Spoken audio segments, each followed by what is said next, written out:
اور اللہ کے ذکر میں سبقت لے جاؤ.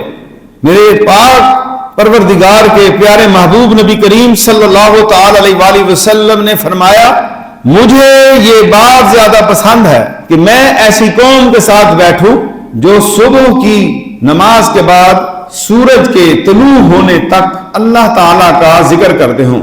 حضور صلی اللہ علیہ وسلم نے خود فرمایا میں اس جماعت کے ساتھ بیٹھنا چاہتا ہوں، ایسی قوم کے ساتھ بیٹھوں جو صبح کی نماز سے لے کے سورج کے طلوع ہونے تک اللہ تعالیٰ کا ذکر کرنے میں مصروف ہوں. اور اس بات سے کہ میں حضرت اسماعیل علیہ السلام کی نسل سے 4 غلام آزاد کروں، اور اسی طرح 4 غلام آزاد کرنے سے مجھے یہ بات زیادہ پسند ہے کہ میں اس قوم کے ساتھ بیٹھ جاؤں جو عصر کی نماز کے بعد سورج کے غروب ہونے تک اللہ کے ذکر میں مشغول ہے.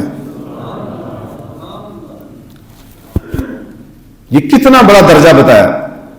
صبح نماز سے لے کے سورج نکلنے تک ایسے لوگوں کے ساتھ بیٹھوں جو اللہ کا ذکر کرتے ہوں، اور اس بات سے کہ اسماعیل علیہ السلام کی نسل سے 4 غلام آزاد کروں، اور 4 غلام آزاد کرنے سے مجھے زیادہ مزید بہتر یہ ہے کہ میں عصر کی نماز پڑھ کے مغرب تک اللہ کا ذکر کرتا ہوں. اللہ کے ذکر کی فضیلت میرے عزیزوں، نوجوانوں، میرے بزرگوں، اللہ کی ذکر کی فضیلت حضور صلی اللہ علیہ وسلم خود پسند کر رہے ہیں. ایسی جماعت کے ساتھ بیٹھنا، ایسی قوم کے ساتھ بیٹھنا جو اللہ کے ذکر میں مشغول ہو.